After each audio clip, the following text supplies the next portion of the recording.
somebody was at the office door here, and yeah, I remember receiving a text message that said somebody might be swinging by for a drop off, and I needed to grab that. So, where were we? We were talking about exhaustion and how exhaustion actually leads to drift, and one is a symptom, right?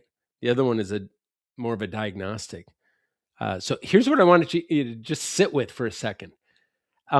When's the last time you genuinely felt fascinated by something in your role? Be honest with yourself. The good F word, right? Fascinated, not satisfied, right?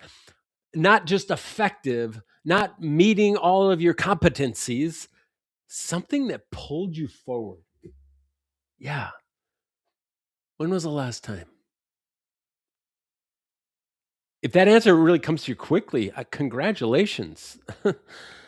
We have a lot to learn from you, honestly. And you got to protect whatever produced that. Please, please, please. We need more fascinated leaders in the roles of serving our communities. Whatever you're doing, make sure it's structural so it becomes a habit and you can repeat it over and over. And it's non-negotiable, right? If you had to think hard, or the honest answer was, I really don't remember. Yeah, I think the most important work in front of you right now, it's can I just say it's not strategy? I want to say it's reorientation. That's a big old word, but it's what I did most of my morning. I woke up just with my head full of noise. We've got a lot going on right now, and you don't, right? And it's so unfair because, unlike you, I have the opportunity to sit down, clear my head, pull out a piece of my notepad, and begin to clarify what is most important. Not that you can't do that, but honestly, it's something that you probably have to calendar and say, give it a name, like it's our strategic, quarterly strategic focus time or whatever. But I framed out this thing called it's the calling cultivation. It's 3 dimension. Developed programs are never, I don't care who's delivering them, they're never going to get near these things. And they're so important. Okay. I'm coming at you just straight ahead here.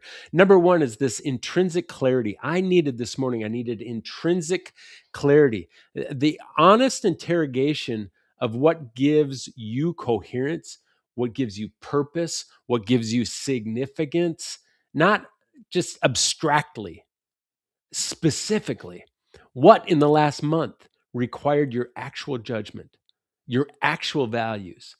How about your friggin' actual self, right? If you cannot name it, that's not a rhetorical gap. That's a diagnostic one, folks.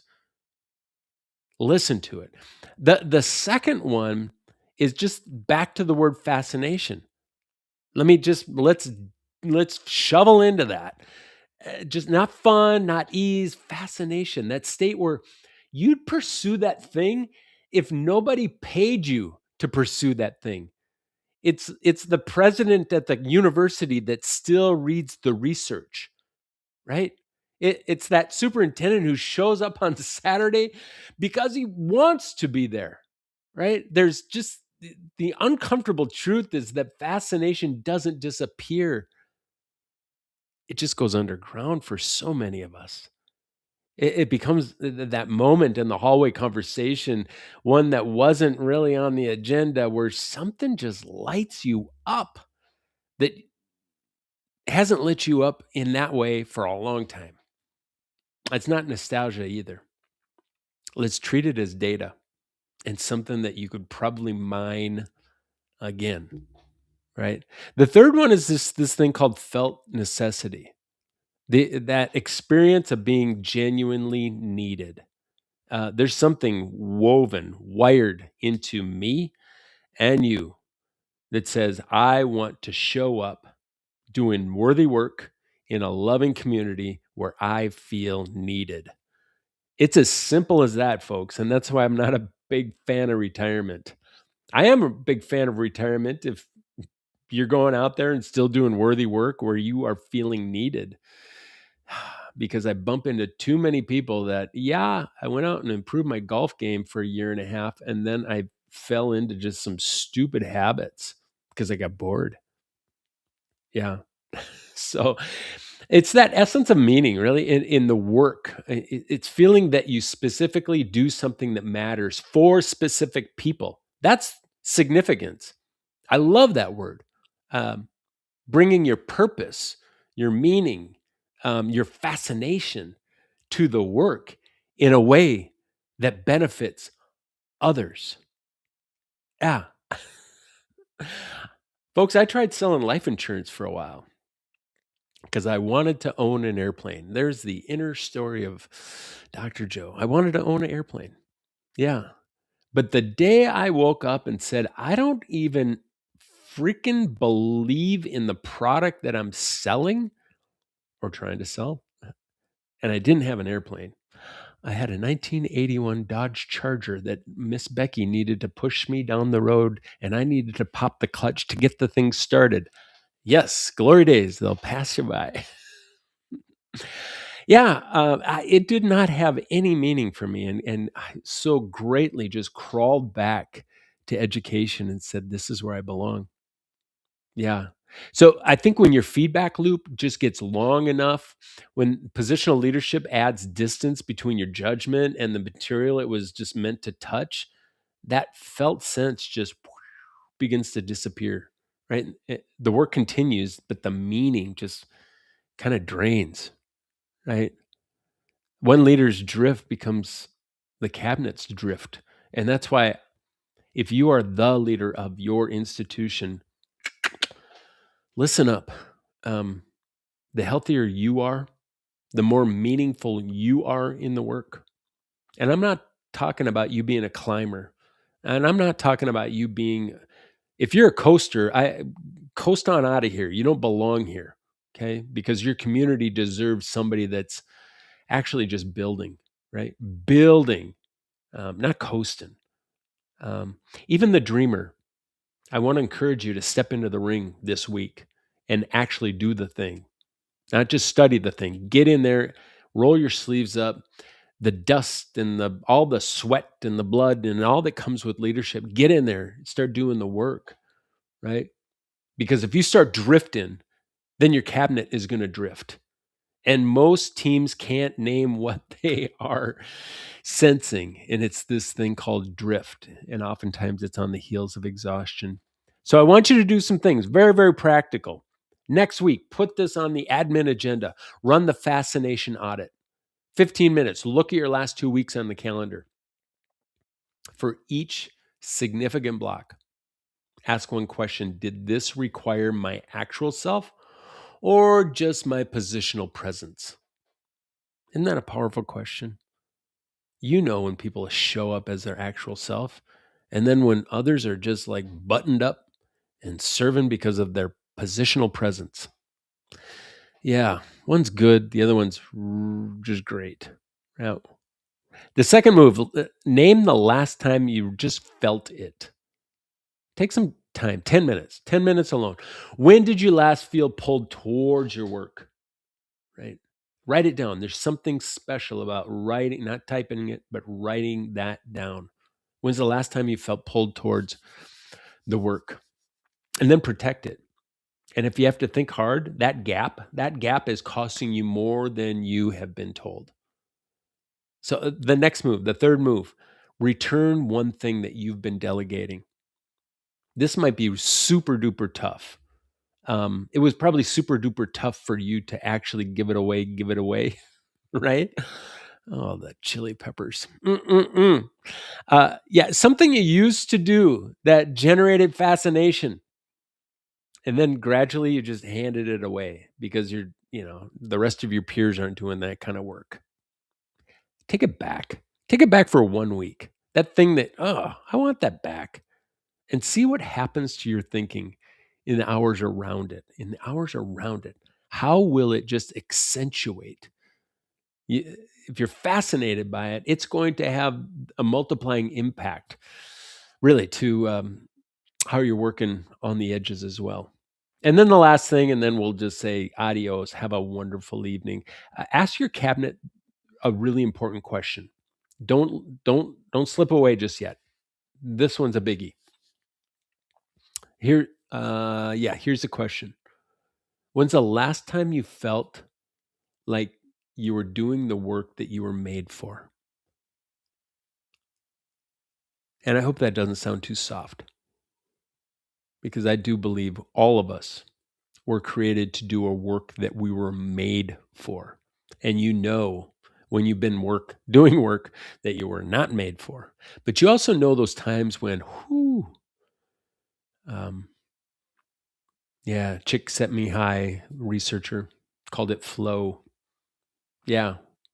When's the last time you felt like you were doing the work that you were made for? Ask that of your cabinet. Ask it of the cabinet, in the cabinet space, honestly. Don't save it for your one on ones. That's a really good question for one on ones. It's a fascinating question that should open up some major doors of connection across your team. What is the when was the last time you felt like you were doing the work that you were made for? Just hold it open and don't go first, honestly. And don't fill that silence, right? See what happens. I'd love to know what happens. Please, please. I mean, you know where to find me. Circle back and let me know. Yes, I asked that question, and I'm not going to anticipate what's going to happen, but I think I can anticipate what's going to happen. Yeah, I think what you'll discover just consistently across your cabinet is that question. It's been waiting in most of your people longer than they have been willing to admit. So you're a mature leader. Say that. Say that 10 times over. Yeah, none of us feel like we actually have arrived, and there's that inferiority complex that we all wrestle with. But those mature leaders recognize drift really as a diagnostic, and that signal, beep, beep, beep, beep, beep, beep, that orientation when it starts to slip. Um, it's not that the calling is gone. Please know that. Yeah. But the immature leader is just waiting for meaning to arrive when circumstances improve. Guess what? The waves in the wind, they might go down for a night, but then they're going to pick up again. It's your role. The leader's role is to truly manage the sails and not curse the wind and the waves, right? Mature leaders are just going to understand that meaning is not downstream. It's not down there of circumstances. It just precedes the strategic plan. It precedes the cabinet. It precedes your title, boss, right? Again, almost 1,000 teams that we've studied and served, who many of them have moved from the average of 60% capacity, which I'm just going to say, I haven't bumped into many teams that are not beyond that 60% capacity. So if you think you are, prove it to me. We actually have an assessment if you're curious about that. Again, you know where to find me. But I'd love more and more campuses to prove that you are operating beyond 60% capacity. But many of them who have engaged in the work have slipped that up to 90% or better. They didn't get there by becoming individually better. That is impossible.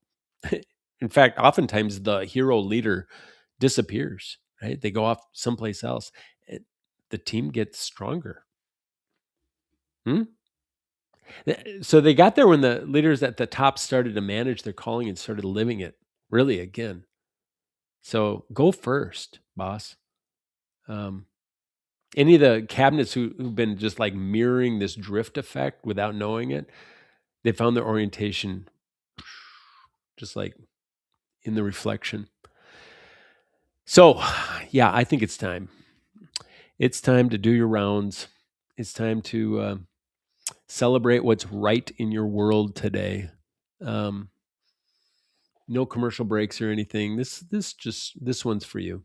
This one's for you. If it landed today, um, yeah, I think you can share this with a friend.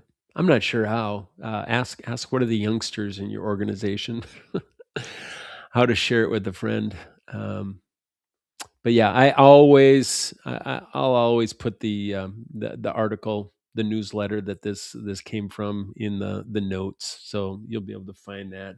And if I can be of any benefit to you, we've got so many good things that are just cooking, and I know you're so very very busy right now. So I've been careful not to knock on too many doors. But if I can fight for you, if I can fight for your team, if I can fight for your system at all, um, you know where to find me. Peace, friends. I hope you're doing really, really well.